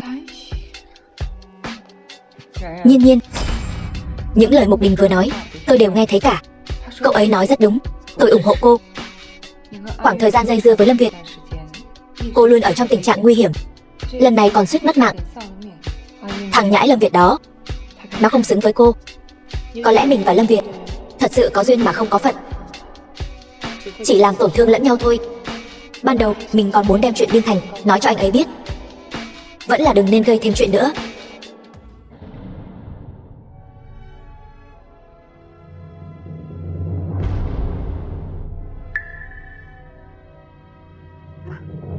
Việt ca ca, huynh tỉnh rồi. Kiều Nhiên đâu? Nhiên Nhiên, cô ấy, Kiều Nhiên tỷ tỷ mấy ngày nay căn bản không đến thăm huynh. Ta đã ngủ bao lâu rồi? Con đã ngủ 1 tuần rồi. Lâu như vậy rồi sao? Con nằm xuống đi. Gấp cái gì chứ? Không sao, chỉ là vết thương nhỏ thôi. Vết thương nhỏ gì chứ? Lần này con mất rất nhiều máu, may mà không nguy hiểm đến tính mạng. Nếu không thì con bảo mẹ phải làm sao? Mẹ sẽ không có lần sau nữa. Kiều Nhiên đâu? Con phải đi tìm cô ấy. Anh còn muốn đi tìm cô ta sao? Cô ta sắp sửa cùng Kiều gia xuất ngoại rồi. Không thể nào. Không có gì là không thể. Mọi người ra ngoài trước đi.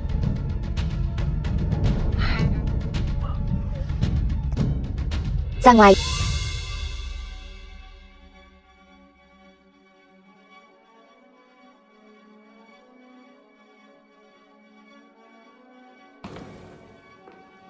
Cô đừng tưởng Việt ca cứu cô là thích cô. Anh ấy sắp cưới tôi rồi. Cô mau xuất ngoại đi, đừng bao giờ quay lại nữa. Liên quan gì đến cô? Kiều Thi Thi, tôi thật sự rất tò mò, trong cuộc đời cô rốt cuộc còn có cái gì không phải đồ ăn cắp nữa. Còn không mau ra ngoài.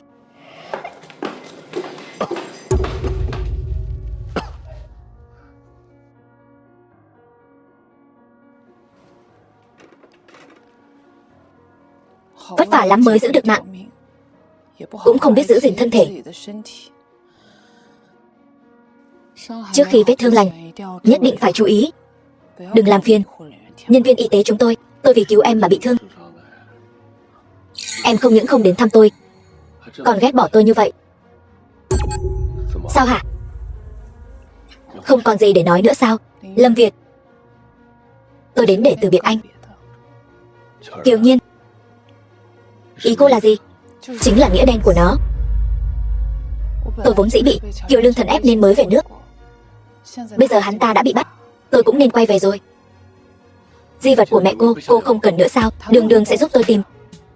Tống Viễn Chết làm ra chuyện như vậy, Tống gia chắc chắn sẽ sụp đổ. Đến lúc đó di vật của mẹ tôi nhất định sẽ. Vậy còn tôi, anh, không phải anh sắp đính hôn rồi sao? Liên quan gì đến tôi? Kiều Nhiên, cô là thật ngốc hay giả ngốc vậy? Lâm Việt, người anh cuối cùng phải cưới là người đã cứu anh ở Biên Thành. Nếu anh cho rằng người đó là Kiều Thi Thi, vậy thì xin anh hãy kiên định với suy nghĩ của mình, được không? Chuyện đó ta vẫn còn. Đủ rồi Lâm Việt, mọi chuyện đã kết thúc rồi. Ta đến đây là để nói cho người biết, ta muốn cùng Thịnh Kiều gia xuất ngoại.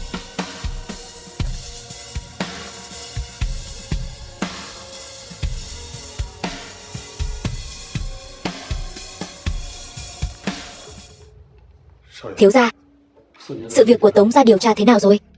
Bằng chứng phạm tội của Tống gia ta đã giao toàn bộ cho cơ quan tư pháp rồi. Không lâu nữa sẽ tuyên án. Thứ ta muốn đâu?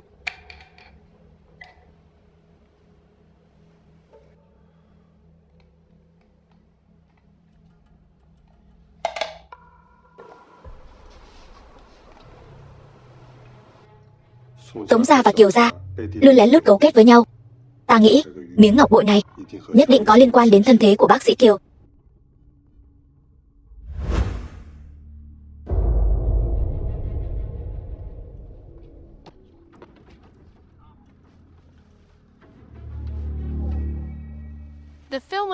Thời gian không còn sớm nữa, đến sân bay đi. Alo, Kiều Nhiên, nếu ngươi muốn ngọc bội của mẹ ngươi thì đến bệnh viện tìm ta, ta đợi ngươi. Alo,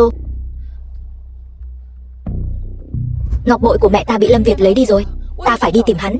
Xin lỗi. Nhiên Nhiên, người rốt cuộc là luyến tiếc ngọc bội hay là Lâm Việt vậy? Lâm Việt, di vật của mẹ ta đâu?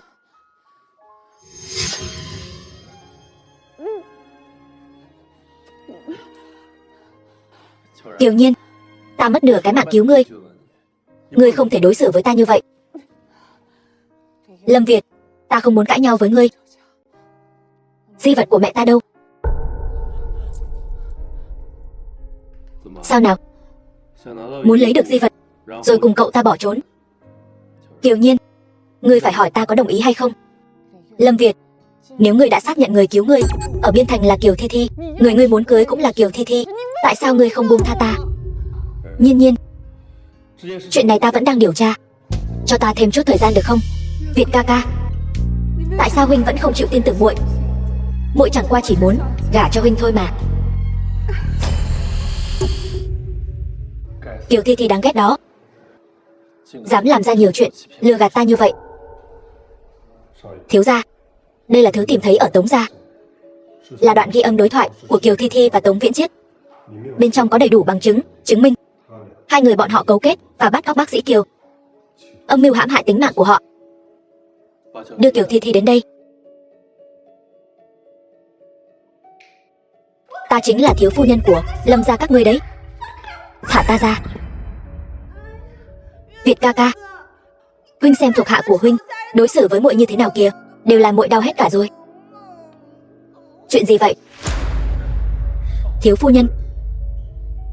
Kiều Thi Thi, người nghĩ một kẻ mạo danh thế thân xứng làm phu nhân của Lâm Việt ta sao? Mạo danh thế thân gì chứ? Việt ca ca, huynh đang nói gì vậy? Muội nghe không hiểu gì cả. Chúng ta có hiểu lầm gì đó chăng? Sắp mất mạng đến nơi rồi mà còn chối cãi.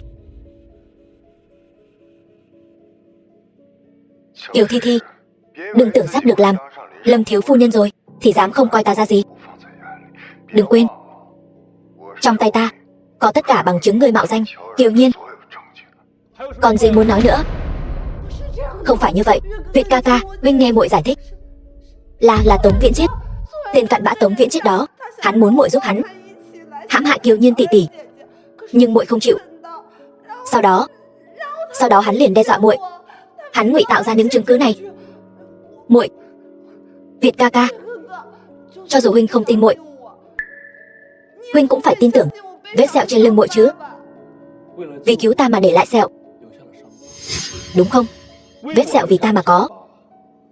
Tại sao cả kinh thị đều không tìm thấy hồ sơ khám bệnh của muội, ngược lại mấy tháng trước lại có hồ sơ phẫu thuật của muội ở chỗ Lang Băm? Đó là bởi vì vết sẹo sau lưng muội là giả.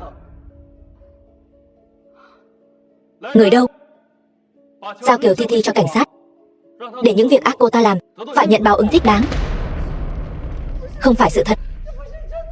Việt ca ca, không phải là sự thật đâu. Việt ca ca, huynh tin muội đi.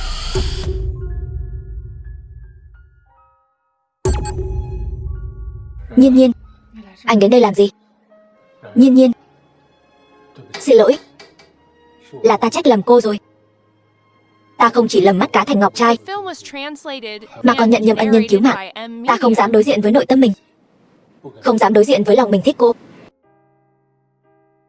Nhiên Nhiên, xin lỗi, ta thích cô. Anh đã biết hết rồi. Là lỗi của tôi, để em đợi lâu rồi.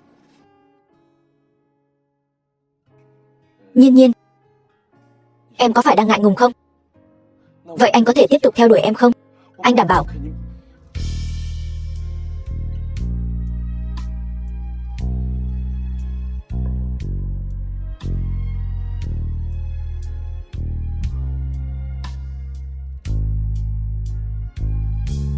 Cuối cùng thì ta vẫn là người thua cuộc.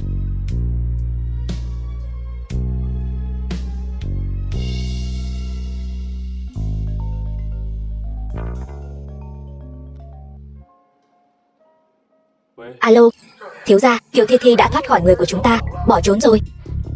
Chuyện gì vậy? Kiều Thi Thi đã cắt đuôi người của chúng ta, còn trộm cả di vật của mẹ Kiều tiểu thư. Cái gì? Nhiều người như vậy mà không canh nổi một người phụ nữ sao? Còn cần các ngươi gì nữa? Tìm cho ta.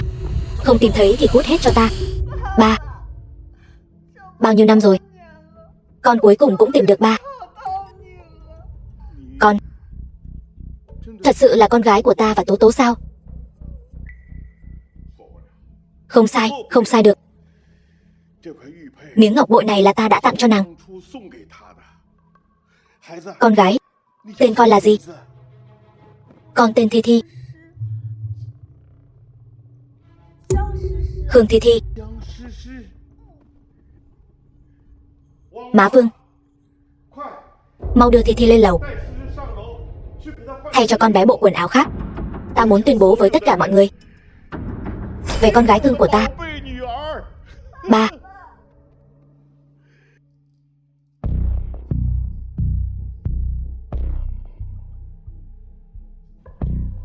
Kiều Nhiên, đến cùng cô vẫn là kẻ thua cuộc.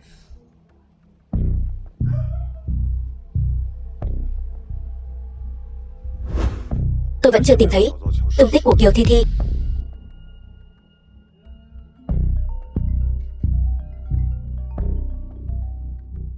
Alo, Kiều Kiều, tôi có tin tức về ngọc bội của dì rồi. Miếng ngọc bội này đã từng thấy trên người của người nắm quyền Giang gia. Hơn nữa, hôm nay Giang gia đột nhiên tuyên bố đã tìm được con gái thất lạc. Kiều Kiều, chuyện này chắc chắn có ẩn khúc. Được, ta biết rồi.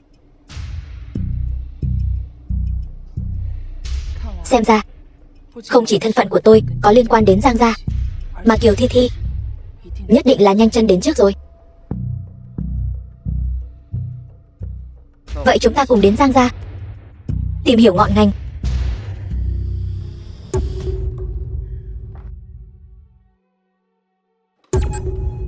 Các ngươi làm gì ở đây? Đương nhiên là đến vạch trần giấc mộng gà rừng hóa phượng hoàng của ngươi.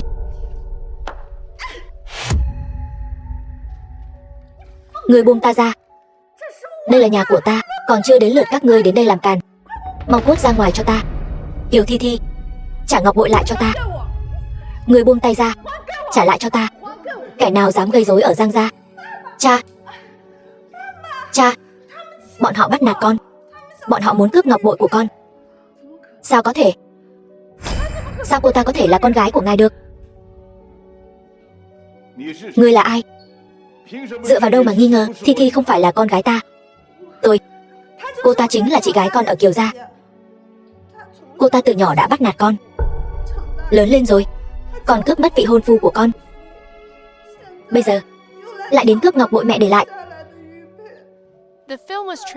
Cha, cha nhất định phải làm chủ cho con. Dạy dỗ bọn họ một trận. Kiều Thi Thi, ngươi đảo lộn trắng đen, thật sự một chút cũng không hổ thẹn sao?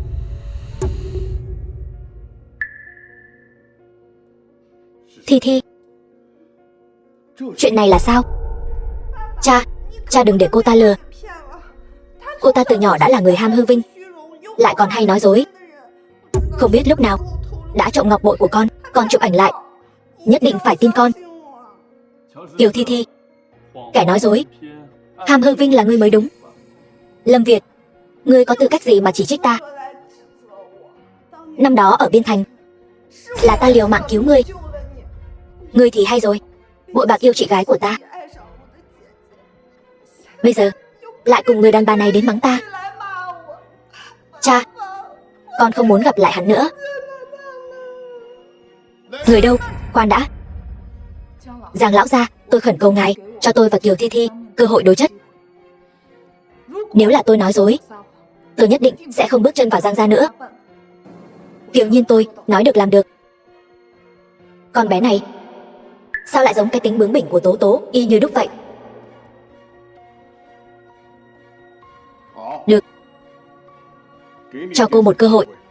Kiều Thi Thi, nếu ngươi nói ngươi là con gái Giang gia, vậy ta muốn hỏi ngươi, mẹ ruột của ngươi Trịnh Tố Tố ở sau eo có gì? Cái eo của Trịnh Tố Tố ấy sao? Trên eo lại có một cái nốt ruồi hình trăng khuyết, còn nói là tượng trưng cho may mắn. Cô ta cũng xứng sao? Tôi đương nhiên biết. Sau eo mẹ tôi có một vết bớt hình trăng khuyết.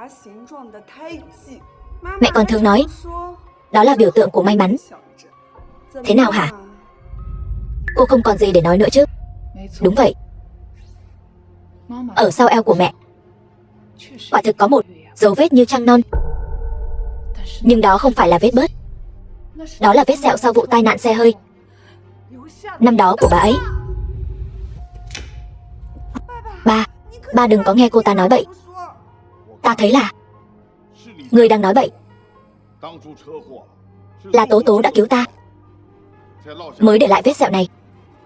Bà ấy là người yêu cái đẹp biết bao.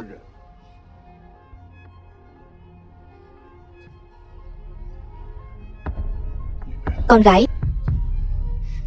Thì ra con là con gái của ta. Con có trách ba không? Có mắt như mù. Nhiên Nhiên, ba xin lỗi con. Hơn 20 năm trước, ta đã không có cha. Sau này ta cũng không cần. Xin ông sau này đừng gọi tôi như vậy nữa.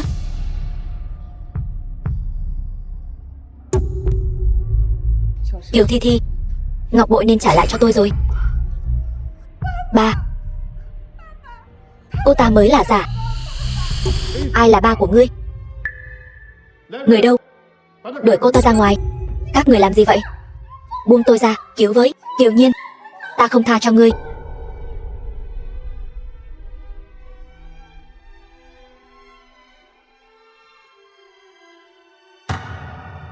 Bây giờ xem ra,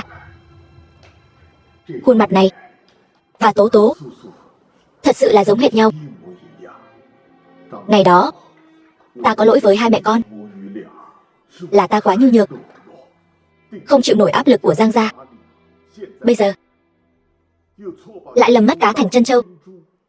The film was Nhiên Nhiên, translated and tất cả lỗi lầm của ba. narrated by M Media. Con có thể tha thứ cho ba không? Tôi đã nói rất rõ ràng rồi. Giang tiên sinh, bác Giang, ông không cần lo lắng. Hãy để tôi thay ông chăm sóc Nhiên Nhiên, để bù đắp cho cô ấy tình yêu thương thiếu hụt 20 năm qua. Được, đi thôi.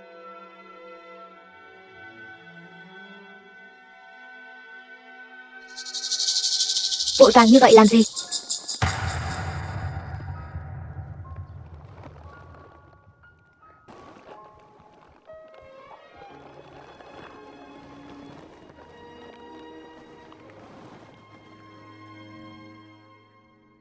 Kiều Kiều, lần đầu gặp em là anh nhìn người không rõ, mới khiến chúng ta bỏ lỡ nhau lâu như vậy.